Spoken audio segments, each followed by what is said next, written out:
आइए पढ़ते हैं क्या है। कल हम पढ़े थे कि एक अगर आपके पास कोई वृत्ताकार धारावाही चालक है, उसके केंद्र पर चुंबकीय क्षेत्र की तीव्रता आप ज्ञात किए थे। देखिए चुंबकीय क्षेत्र की तीव्रता ज्ञात किए थे ना कल, किसके द्वारा? उस गोल जो वृत्ताकार था आपके पास, उसके केंद्र पर कितना चुंबकीय क्षेत्र उत्पन्न होता है। लेकिन आज की डेट में क्या पढ़ना है आपको कि वृत्ताकार धारावाही कुंडली की अक्ष के अनुदिश, अक्ष के अनुदिश मतलब कि उसके लंबवत चुंबकीय क्षेत्र कितना होगा। कोई बिंदु P रख लेते हैं। अब कोई चूड़ी उड़ी पहना है, कड़ा वड़ा निकालो, दो जल्दी है तो कोई नहीं, एक भी होगा तो काम। देखिए ये कल हम पढ़े थे कि कोई आपके पास वृत्ताकार पथ है, dl दूरी लिया था आपने, बोला है कि इस दूरी के द्वारा इस चुंबकीय क्षेत्र के बिंदु P इसके बिंदु या केंद्र जो आप कह रहे थे वो पर कितना चुंबकीय क्षेत्र अनुभव होगा। तो पूरे की बात किया था तो मैंने पहले dl दूरी लिया था, dl के बाद कई सारे घटक लिए थे, तो समेशन आप dl आपने किया था, है ना, याद आ रहा है। तो एक dl की वैल्यू आपने पुट कर दिया था और dl की जो समेशन आप dl जो था आपने परिधि के किसके ऊपर, वृत्ताकार परिधि के ऊपर डिपेंड करा दिया था। अब परिधि का जो आपका फार्मूला बनता है 2πr, बात समझ में आ रहा है। तो ये सब चीज़ आपने निकाला था। अब क्या कह रहा है कि ये जो आपकी केंद्र है और इसमें जो चुंबकीय क्षेत्र की दिशा निकल रहा है वो किधर की तरफ, इसके लंबवत निकल रहा है। अब जब इसमें लंबवत निकल रहा है तो हम क्या करेंगे ना, परिधि से इस बिंदु O से मिलाती हुई कोई बिंदु अलग अनुदिश में उसके आगे लंबवत उसके सामने यहाँ पे कोई बिंदु P रखेंगे। कहाँ पे? इधर देखिए पंडित जी, ये O है, ध्यान से देखिएगा, मुझे यहाँ पे बिंदु P लेना है। हाँ तो थोड़ा सा ऐसे कर दूं, कैसे कर दूं, ऐसे भी करेंगे तो ग्राफ तो ऐसे ही बनेगा हमारा, है ना, क्योंकि मुझे ऐसे दिखना है। ये ठीक, तो थोड़ा सा साइड में बनाए कि रहने दें, यहीं पे लिख लिया जाएगा अगल बगल। इसको देखिए बनाने का तरीका आपका ऐसा ही होना चाहिए। ये सपोज दैट ऐसे पूरा नहीं मैं कर रहा हूँ, ऐसे कल ऐसे या फिर इस पे मैंने समझा था, है ना, अभी मैं ऐसे या फिर ऐसे कर दिया। यहाँ पे इसका केंद्र क्या है O, और इसके केंद्र के अनुदिश या इस कह सकते हैं वृत्ताकार धारावाही कुंडली के अक्ष के अनुदिश, तो अक्ष इसका क्या है, यही होगा ना सीधा, इसके अक्ष के अनुदिश। यहाँ पे मैंने कोई बिंदु P ले लिया जिसकी दूरी कितनी है, तो यहाँ से यहाँ तक की जो दूरी है वो कितना हो जा रहा है, x से दिखाएंगे। किससे दिखाएंगे? x से। अनुदिश उसकी जो चुंबकीय क्षेत्र की दिशा होती है उसी की दिशा में अनुदिश। अच्छा, धारावाही चालक के कोई लंबवत कोई दूरी ले लिया जाएगा, उसको भी उसका क्या कहलाता है, अनुदिशी कहते हैं। ठीक है। Magnetic field along the axis, along मतलब कि उसके सामने की बात करते हैं। ठीक, अब देखिए अब क्या करेंगे कि इस पूरे धारावाही चालक के द्वारा इस बिंदु P पर क्या ज्ञात किया जाएगा, चुंबकीय क्षेत्र। तो यहाँ पे कैसे अनुभव करेगा चुंबकीय क्षेत्र भाई, इस धारावाही चालक के द्वारा यहाँ पे कैसे चुंबकीय क्षेत्र अनुभव करेगा। तो इसके लिए 2-3 काम करना पड़ेगा। हम क्या करेंगे कि पहले पूरे के अलावा मैं कोई छोटा सा घटक ले लूँ, तो यहाँ पे मैंने छोटा घटक ले लिया, क्या कर दिया, dl, क्या लिया, dl, और ये बिंदु क्या कर दिया, और यहाँ से यहाँ जो इसकी त्रिज्या है इसको कहते हैं कैपिटल R, और यहाँ पे जो बिंदु यहाँ से जो मिल रहा है इस बिंदु को हम क्या कर देते हैं, Q। अब इस बिंदु से मैं इस बिंदु P को क्या कर दूंगा, मिला दिया, जिसकी दूरी कितनी है, स्मॉल r। EMA से नहीं इस पे अनुभव करेगा, किसी केंद्र से थोड़ी नहीं अनुभव करेगा। बिंदु Q से मैंने बिंदु P को क्या कर दिया, मिला दिया। इसी क्षेत्र के द्वारा, इतने ही क्षेत्र के द्वारा इस बिंदु P पर हम क्या करेंगे, विद्युत क्षेत्र का अनुभव करेंगे ना, चुंबकीय क्षेत्र का। कहीं भी आप कर सकते हैं, कहीं भी आप कर सकते हैं, तो कहीं भी करिएगा तो आप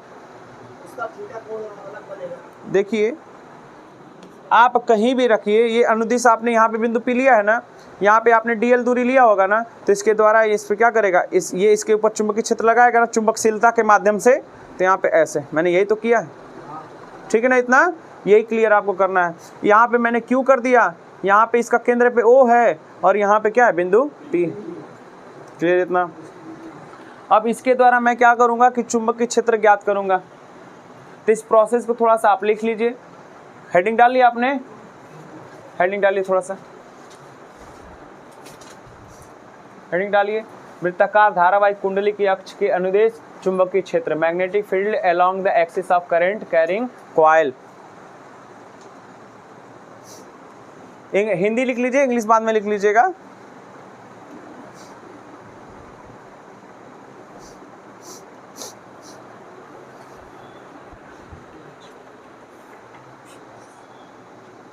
क्या हो गया, क्या उसको बेवकूफ बना रही है।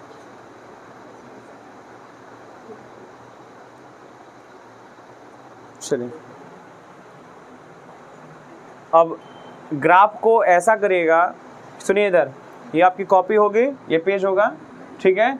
इस पेज में ग्राफ के लिए इतना जगह छोड़ दीजिएगा अलग से बनाने के, लेकिन स्टेप तैयार करते रहिएगा, स्टेप को देखते रहिएगा। और बिंदु पी को बनाना ना, तो बिंदु पी को थोड़ा सा इधर बनाना, यहाँ बिंदु पी को इधर बनाना, क्योंकि अभी मैं घटक करूँगा इनका, इनकी क्षेत्र की दिशा ज्ञात करूँगा। चलिए लिखते हैं आगे।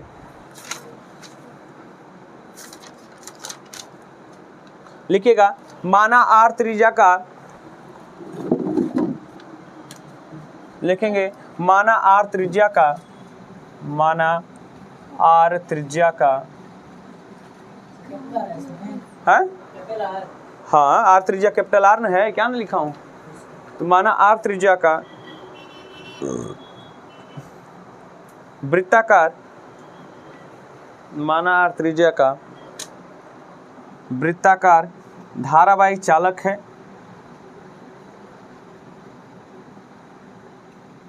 धारावाही चालक है। क्लियर होगी इतनी बात। तो आर त्रिज्या का आपने कोई धारावाही चालक ले लिया, जो कि कैसा चालक है, वृत्ताकार है। आगे लिखिए खड़ी पाई करके, आगे लिखिए, जिसमें आई धारा प्रवाहित हो रही है,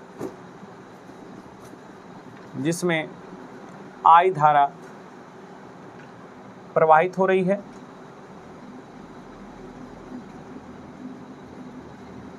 खड़ी पाई, नीचे से लिखिए, अतः वृत्ताकार धारावाही चालक के,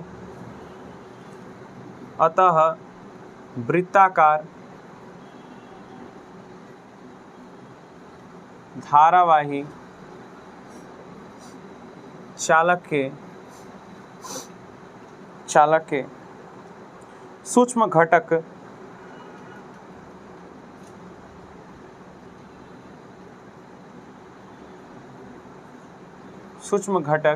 डीएल द्वारा बिंदु P पर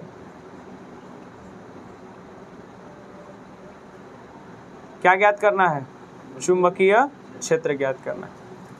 ये बच्चे एक बात बताओ, ये समझ में आ गया कि नहीं आ गया? ये चीज़ क्या करने जा रहे हैं, कल बिंदु O पर ज्ञात कर रहे थे, इसके केंद्र पर, अभी क्या करना है, उसके अनुदिश, मतलब उसके सामने कोई क्या कर देना है, कोई बिंदु लेना है, उस बिंदु P या कोई भी आप बिंदु P लीजिए, C लीजिए, D लीजिए, उस पर चुंबकीय क्षेत्र ज्ञात करना है। किसके द्वारा ज्ञात करना है, तो इससे अगर कोई धारावाही चालक है उसके द्वारा, ठीक है ना। तो पूरे के द्वारा ज्ञात करने से पहले हमको सूक्ष्म यहाँ पे क्या ले लिया जाए, तो सूक्ष्म घटक ले लेंगे, डीएल ले लेंगे, और उसके द्वारा हम क्या करेंगे, बिंदु P पर चुंबकीय क्षेत्र ज्ञात करेंगे। अच्छा, किसके नियम द्वारा ज्ञात किया जाएगा, तो किसके द्वारा, बायो-सेवर्ट के द्वारा। तो बायो-सेवर्ट के नियम से, तो बायो-सेवर्ट का नियम क्या कहता है, B बराबर क्या होगा बच्चा, म्यू नॉट अपान में 4 पाई आइडियल साइन थीटा अपान में R स्क्वायर, यही कहता है ना वहाँ पे। अब देखिए R क्या है, इनके बीच की दूरी है, इसके वृत्त के त्रिज्या की बात नहीं हो रही है, तो R ही रह जाएगा ना। कल वाला दिमाग में बैठाना कि यहाँ पे कैपिटल R लेना है, इनके इसके द्वारा यहाँ तक बीच में कह सकते हैं ना चुंबकशीलता काम कर रहा है, जिसको μ0 दिखा रहे हैं, इनके बीच की दूरी को क्या दिखाते हैं, R। यही कहता है कि जो चुंबकीय क्षेत्र होता है, इनके बीच की दूरी के क्या होता है, व्युत्क्रमानुपाती होता है, वर्ग के व्युत्क्रमानुपाती होता है।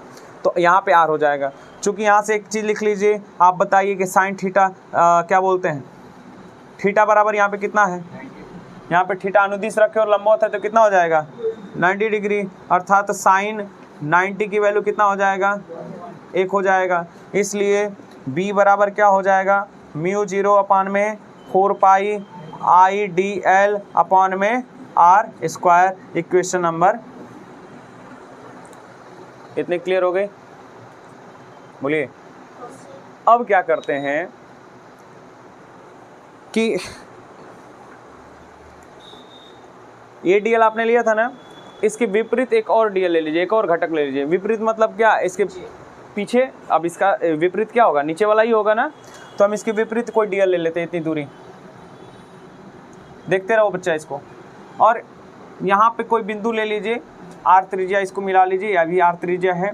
और यहाँ पे कोई बिंदु मान लीजिए कि हम यस ले लेते हैं। क्या ले लेंगे, यस। और इससे हम क्या करेंगे, पी को ऐसे मिला लेते हैं। इसकी भी डिस्टेंस कितना होगा, आर होगा। क्लियर हो गया ना। क्योंकि भाई देखो घटक करना है इसमें और वैल्यू आपको फाइंड आउट करनी है, तो प्रोसेस सबका क्या होगा, अलग अलग होता चला जाएगा। कहीं ना कहीं वो रिलेटेड होगी, कहीं ना कहीं फार्मूला एक जैसा बन के आएगा आपका, लेकिन प्रोसेस सबका क्या, ये जो आप कर रहे हैं ना, ये किया गया था, ये बनाया गया था। अगर आप इतने ही अच्छे पढ़े लिखे हैं तो जो डेरिवेशन लास्ट में डेराइव हम करके लाएंगे फार्मूला, आप उसको छोटा में करके दिखाइए, एक शब्दों में बताने की कोशिश करिए। इतने आप साइंटिस्ट बन रहे हैं अपने आप में, बहुत आपको माइंड को सोचने पे निर्भर कर रहे हैं, तो आप उसको एक जो ये सब चीज़ें मैं लिख रहा हूँ, बस इतना लिख के जो डेरिवेशन बीच का किया जाएगा, आप एकदम है तो एक लाइन में करके दिखाओ। इसको कहा जाता है फिजिक्स का स्टूडेंट। पढ़िए, उसको करके दिखाइए, तब मानेंगे कि हाँ आप फिजिक्स के स्टूडेंट हैं। मैथ के सबसे पहले जो विशेषज्ञ थे, क्या कहा जाता है उनको, नहीं, जो हमारे बीच में रहा है, रामानुजम। बड़े बड़े थ्योरम को क्या कर देते हैं, छोटा सा बना देते हैं माइंड से। क्या इतना बड़ा 4 पेज का लिखना, लो हम 1 पेज में उसको डिराइव कर देंगे। तो ऐसा बनने की कोशिश करिए, रामानुजम बनो, फिजिक्स में रामानुजम बन जाओ। बड़ा अच्छा लग रहा होगा सुनने में कि बस आज बन जाए, ना बन पाओगे। देखो मेहनत करना पड़ेगा उसके लिए, हकीकत है। अब क्या करेंगे, थोड़ा सा इस लाइन को लिख लिया जाएगा, ठीक है ना। इसको लिखेंगे, लिखिए नीचे, यहाँ तक हो गया ना, लिखते चल रहे हैं ना साथ में, लिखते चलिए। इसके नीचे लिखिए, लिखिएगा डीएल के विपरीत सिरे पर, डीएल के विपरीत सिरे पर, विपरीत सिरे पर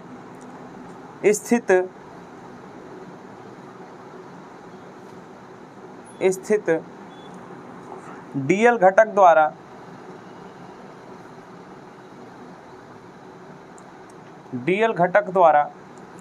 पी पर चुंबकीय क्षेत्र। एक बात बताइए, सेम वही आएगा कि नहीं आएगा, सेम यही चीज आएगा कि नहीं। यहाँ भी थीटा का मान इसके लिए क्या होगा, 90 डिग्री, और साइन थीटा का मान कितना होगा, साइन 90 का मान कितना हो जाएगा, 1। अर्थात इसलिए हाँ डायरेक्ट कर दीजिए इसको, क्योंकि सेम है तो हो जाएगा B इक्वल टू कितना, म्यू 0। अच्छा एक चीज़ करिए, सुनिए, आप सूक्ष्म के लिए निकाल रहे हैं ना बेटा, तो यहाँ पे dB ले लीजिए। सुनिए एक चीज़, नहीं वो चीज़ अलग था, वो चीज़ अलग था, ये चीज़ अलग है। आप लिख के कर रहे हैं यहाँ पे, आप यहाँ आपने पूरा डिटेल में आप इसको लिखा है आपने कि सूक्ष्म डीएल के द्वारा मैं इस बिंदु पहले निकाला, तो आप सूक्ष्म लिया आपने, क्योंकि दूर भी है, ठीक है। तो इसको आप करके देखिए, तो यहाँ पे क्या आ जाएगा, dB। अब यहाँ पे देखिए, यहाँ भी क्या हो जाएगा, dB। 1 dB है, यहाँ पे इसको क्या कर लेंगे, dB डैश कर लेंगे, ठीक है ना। 1 dB आपने निकाला है, इसको विपरीत को हम क्या मान लेंगे, dB डैश कर लेंगे।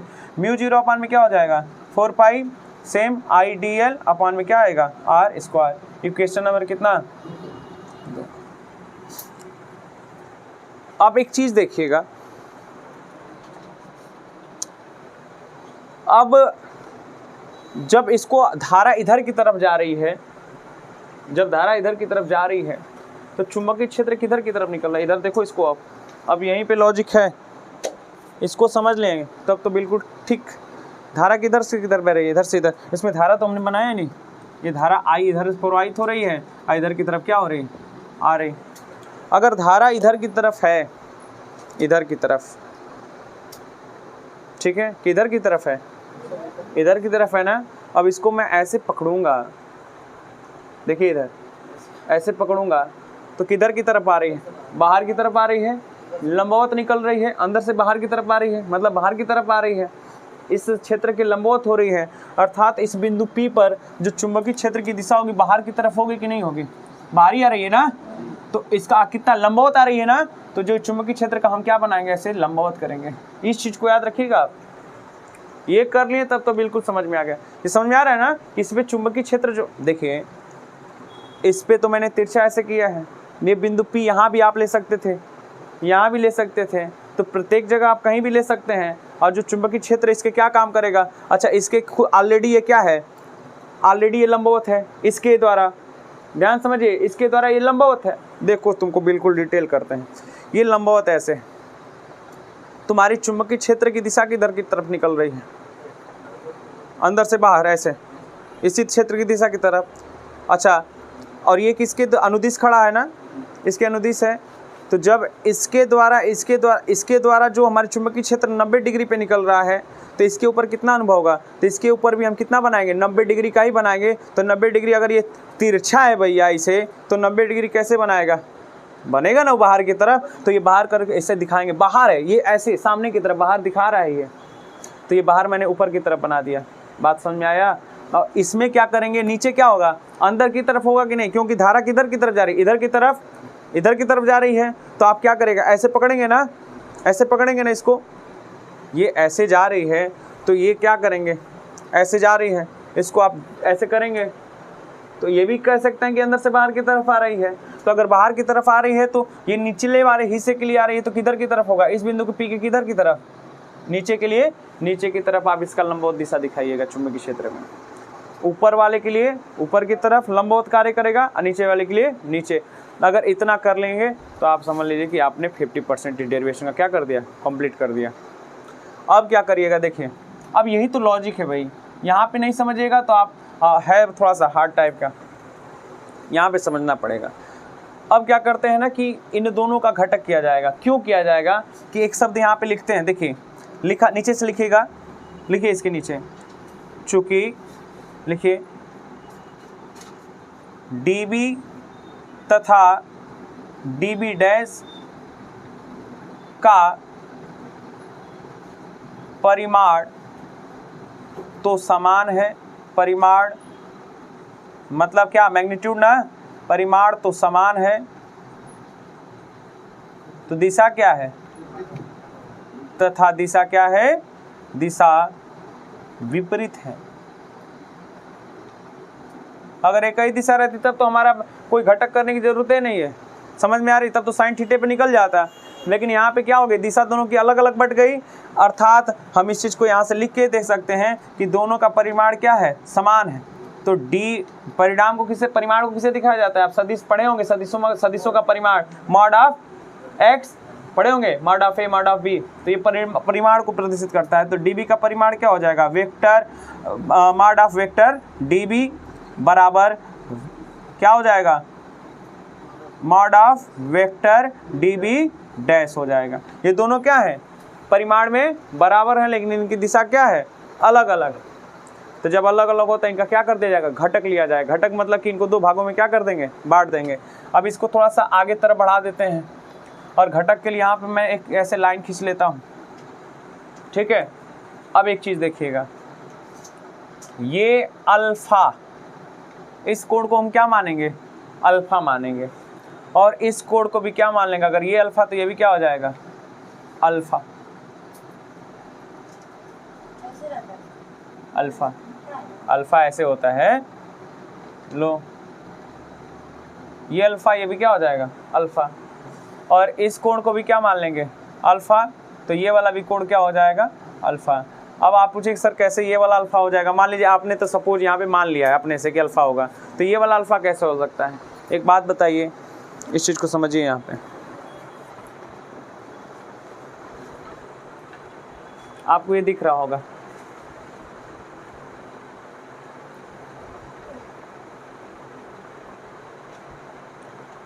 ये मान लीजिए कोण 1 है, ये कोण कितना 2, ये कोण कितना 3, क्लियर है इतना। अब एक चीज़ देखिए कि ये क्या है, ऐसा दिखाई दे रहा है, मतलब कितना 90 डिग्री, और ये वाला कोण क्या है, ऐसे है, ये भी कितना है 90 डिग्री। ये दोनों किस में है, आपस में है। तो हम कह सकते हैं कि अर्थात देखिए ये भी 90 डिग्री और ये भी क्या है 90 डिग्री। हम कह सकते हैं angle 1 plus angle 2 equal to कितना 90 डिग्री और angle 2 plus angle 3 equal to कितना 90 डिग्री। बोलिए है ना। अर्थात बायां पक्ष दोनों का दायां पक्ष आपस में बराबर है तो बायां पक्ष आपस में क्या हो जाएगा बराबर। तो एंगल 1 प्लस एंगल 2 बराबर एंगल 2 प्लस एंगल 3। तो ये दोनों क्या हो गया कट गया। तो एक बात होता है एंगल 1 प्लस एंगल 1 बराबर क्या हो जाएगा एंगल 3 होगा कि नहीं होगा। तो एक बात बताइए जब ये वाला एंगल 3 कितने के बराबर होगा एंगल 1 के बराबर। तो ये अल्फा होगा कि नहीं होगा। बात समझ रहे हैं ना। ये मैथमेटिकल्स रूल है कि ये वाला कोण अगर इस हिसाब से डिराइव किया गया है बीच में घटक किया गया है तो ये आपस में क्या हो जाते हैं बराबर होते हैं। वैसे ये वाला एंगल अल्फा तो ये भी क्या हो जाएगा अल्फा। अब ये नीचे का हो गया क्लियर ना। यहाँ पे कोई दिक्कत नहीं होना चाहिए आपको। चलिए देखिए आगे। हाँ तो नीचे से एक लाइन लिखा जाएगा। लिखिए लिखिए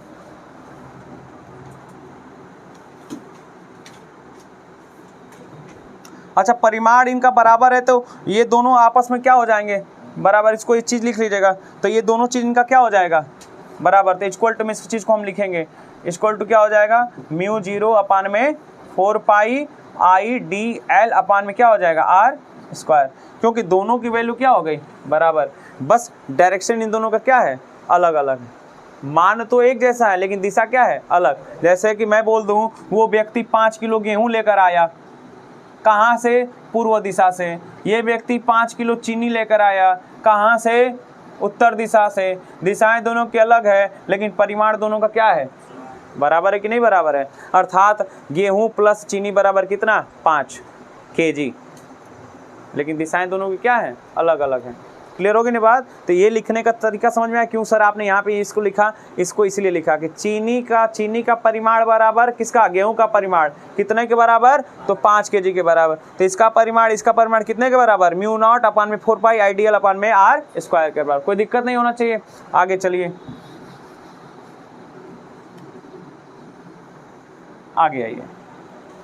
नीचे से लिखिए बच्चा नीचे से लिखो परिमाण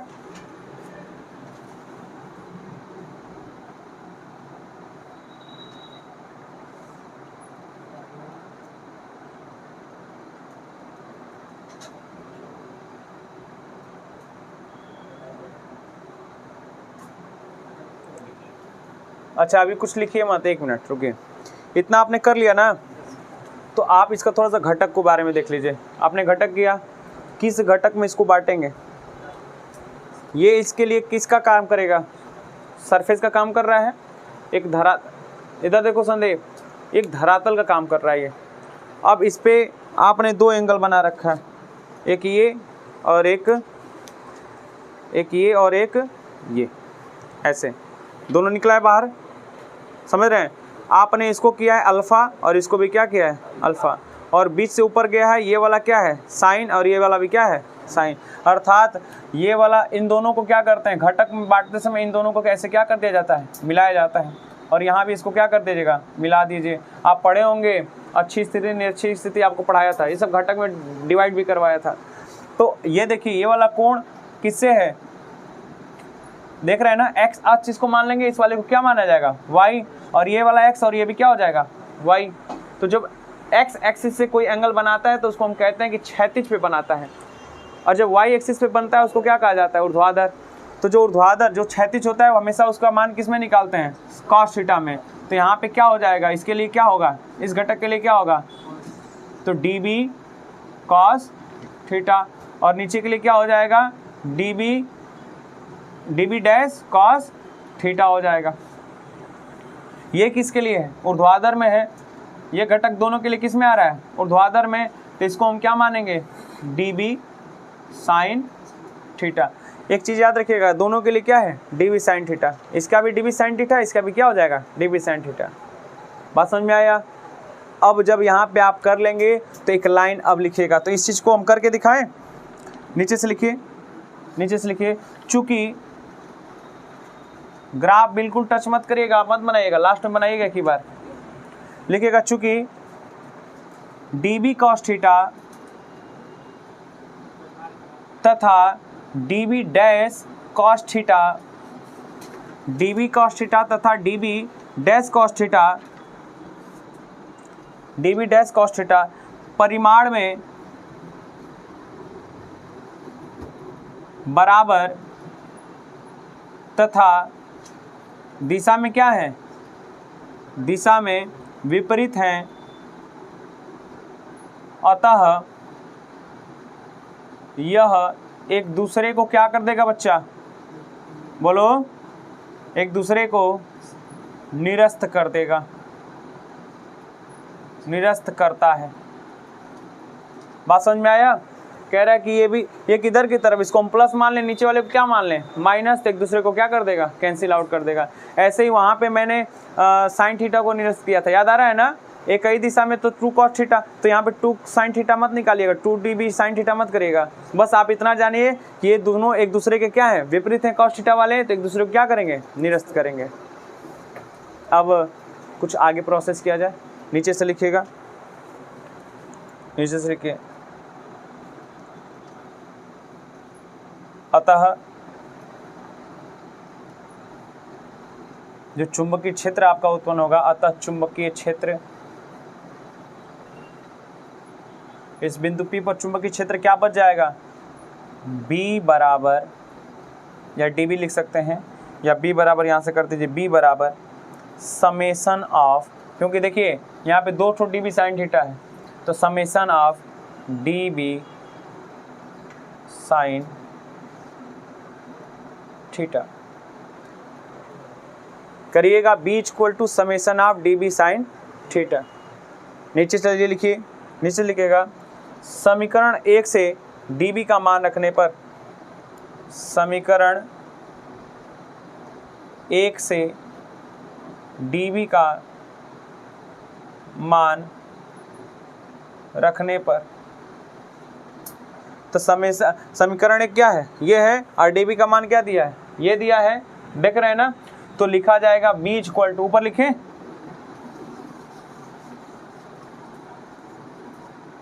लिखा जाएगा यहाँ से B equal to summation of dB की वैल्यू क्या हो जाएगा, μ0 अपान में 4 पाई IDL अपान में R स्क्वायर। एक बात बताइए कि कॉमन क्या होगा इसमें से,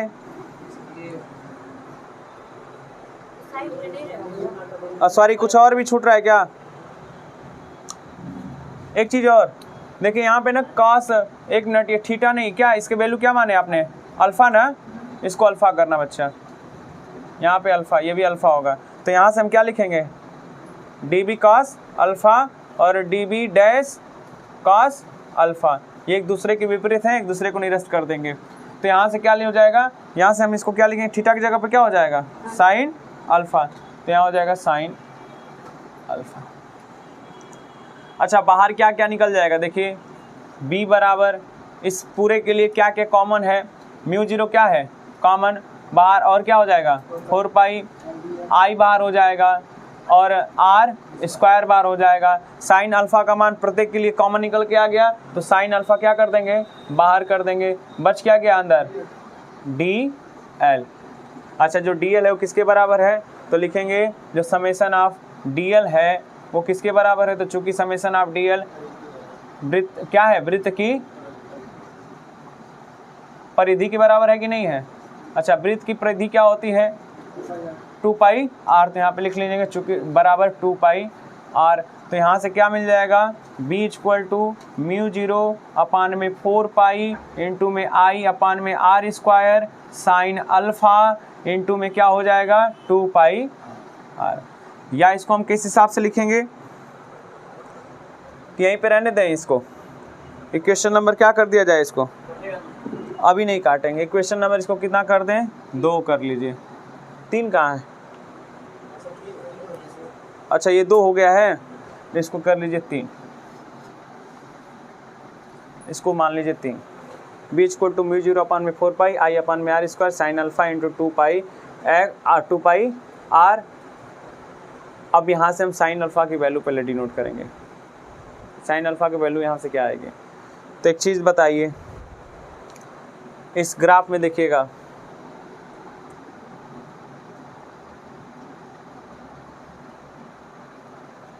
ये दिख रहा है आपको, ये क्या है Q, ये क्या है O, और ये क्या है बिंदु P है। यहाँ पे क्या है अल्फ़ा, है ना। इसी साइन अल्फ़ा की वैल्यू आपने निकाला है। तो एक बात बताइए, चूँकि साइन थीटा बराबर अर्थात साइन अल्फ़ा बराबर क्या होता है, लंब बटा कर्ण होता है कि नहीं होता है, बोलिए। साइन अल्फ़ा बराबर लंब बटा में कर्ण।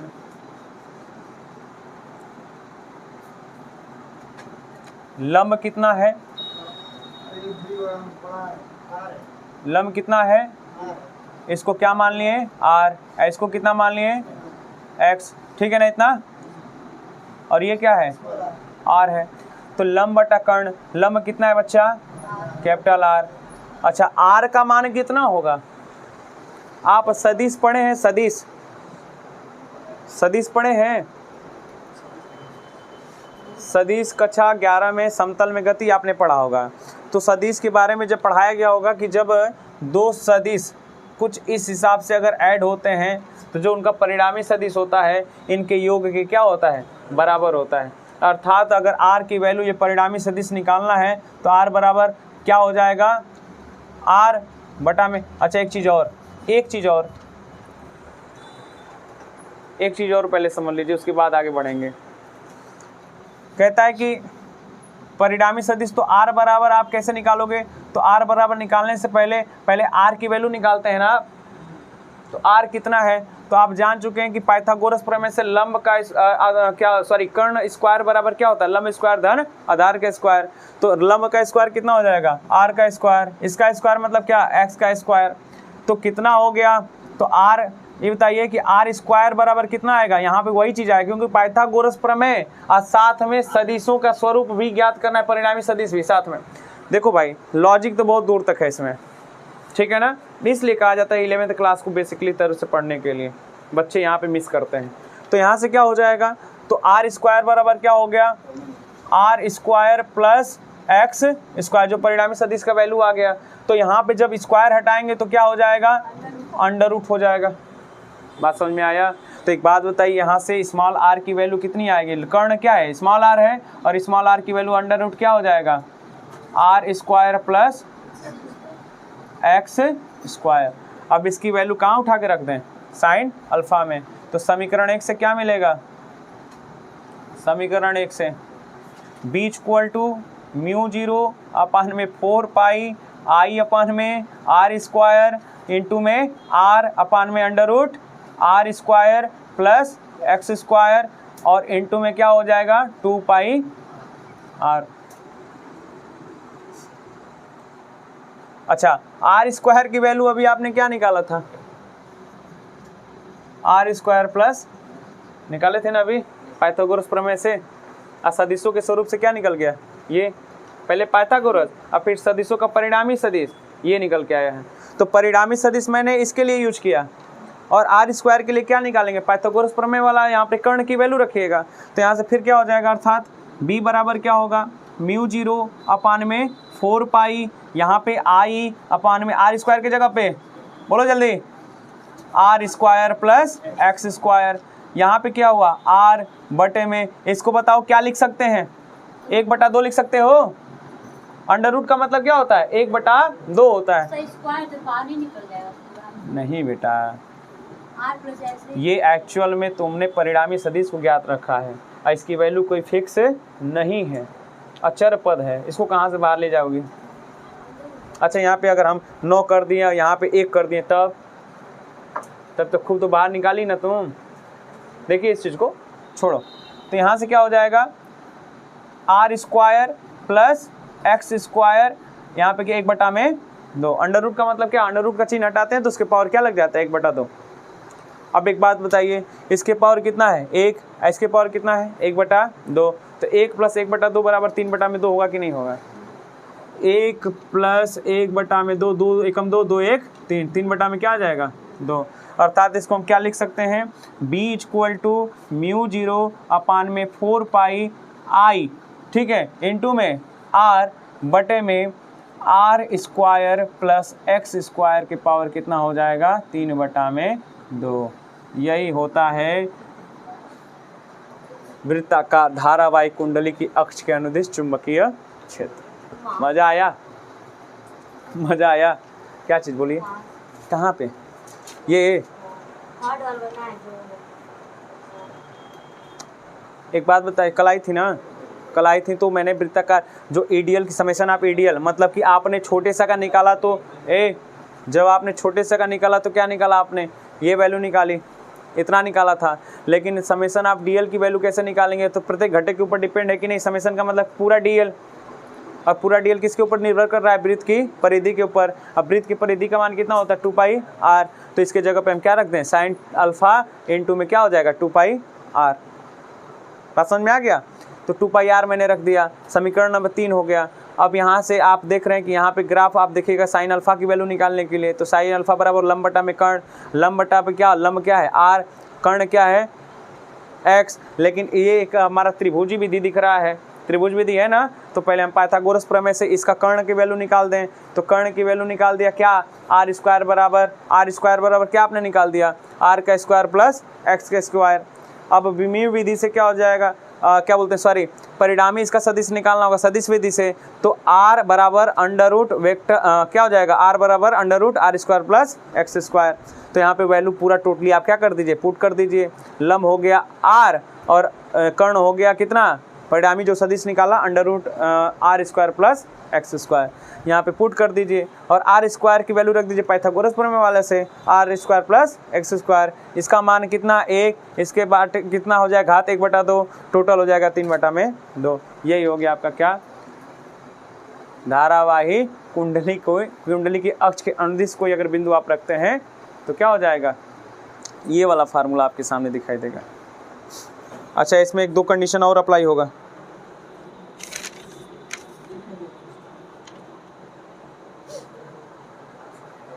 कुछ छूटा है क्या? अरे बाप रे, छूटा है भैया। इंटू में 2 पाई आर छूटा है, देखो गड़बड़ा न गया।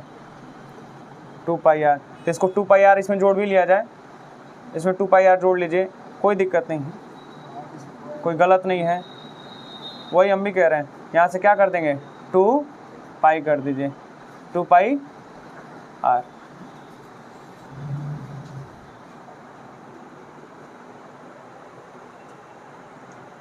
कैपिटल आर रखेंगे स्मॉल आर रखेंगे? वृत्त की परिधि के लिए कैपिटल आर है यार। इतना लॉन्ग डेरिवेशन है कि यहाँ से क्या हो जाएगा? कैपिटल आर हो जाएगा ना। तो आर इंटू आर क्या हो जाएगा? आर स्क्वायर ना। इधर कहीं लिख दें, सोचते हैं यहाँ पे कहीं लिखें कि आगे लिखें, कहीं अगल बगल? इसके बगल में लिख लेते हैं। देखिए यहाँ पे क्या हो जाएगा? देखिए या b बराबर क्या हो जाएगा? μ0/4 पाई। यहाँ से क्या हो जाएगा? 2 पाई को यहाँ कर दें, 2 पाई, और यहाँ से क्या हो जाएगा? i इंटू में आर स्क्वायर बटा में बात कौन कर रहा है जी? R square plus x square 3/2। ये हो जाएगा। अच्छा, एक कंडीशन ये अप्लाई कर दीजिए कि जो बिंदु P है इसको कहाँ लाकर आ जाए? 0 के पास, अर्थात x की दूरी हम क्या कर दें? 0 मान लिया जाए। तो यहाँ पे लिखा जाएगा यदि x बराबर, बाहर जाना है, x बराबर 0 रखने पर, अगर x का मान हम 0 रख देंगे तो क्या हो जाएगा? b = μ0/4 पाई। यहाँ से क्या हो जाएगा? 2 पाई i आर स्क्वायर बटे में, यहाँ पे क्या बच जाएगा? आर स्क्वायर के पावर कितना? 3/2। इसकी वैल्यू क्या हो जाएगी? 0। अब यहाँ पे क्या बचेगा? देखो 2 गुणे में 3 क्या है? 2, 2 से 2 क्या हो जाएगा? कैंसिल। तो b = क्या हो जाएगा? μ0/4 पाई इंटू में 2 पाई आई आर स्क्वायर, अब बटा में क्या हो जाएगा? आर के पावर 3। 2 स्क्वायर से एक यहाँ पे क्या? 2 तो क्या हो जाएगा? कैंसिल। तो यहाँ से क्या बचेगा आपका? b = μ0। अच्छा, 2 से 2 चाहेंगे तो क्या कर सकते हैं? कटा सकते हैं। नहीं तो एक बार देख लीजिए क्या हो जाएगा? 4 पाई इंटू में 2 पाई आई अपान में क्या बच जाएगा? r। ये विशेष स्थिति है, यहाँ पे लिख लीजिएगा विशेष स्थिति। विशेष स्थिति। न्यूमेरिकल में 0 इसको पूछ सकता है कि इसको हम क्या करते हैं, बिल्कुल पास कर देते हैं, तो हो यहाँ पे वैल्यू क्या आएगी, कोई दिक्कत, यहाँ तक क्लियर है ना। अब एक चीज़ और, अगर 2 पाई से 2 पाई क्या कर दें, 4 पाई कैंसिल कर दें, तो b इक्वल टू क्या आ जाएगा, म्यू 0 आई अपान में क्या हो जाएगा, क्या आ जाएगा 2 इंटू आर। अब एक बात बताओ, कल वाला फार्मूला याद आ रहा है। अब हम कहते हैं कि ये कुंडली बस एक है, अगर कई सारा कुंडली आ जाए, n फेरों का आ जाए तब, तो यहाँ पे लिखेंगे ना, हाँ तो लिखा जाएगा, एक लाइन यहाँ पे लिखेगा, n फेरों के लिए, पूरा लिख लीजिए, n फेरों के लिए क्या होगा बच्चा, n फेरों के लिए क्या होगा बताओ, यहाँ पे क्या करेंगे, दोनों के लिए कर देना, तो b इक्वल टू म्यू 0 अपान में 4 पाई इंटू में 2 पाई इंटू में i इंटू में n अपान में क्या हो जाएगा r। ये पहला। और दूसरा क्या हो सकता है, b equal to mu 0 n into I या अपान में क्या हो जाएगा 2 इंटू r। पूरा कर लीजिए, कंप्लीट। मज़ा आया, घर पे जाके उसको बिल्कुल डिराइव करिएगा, ग्राफ बना लीजिए। अब बंद कर दो बच्चा, कल मिलते हैं।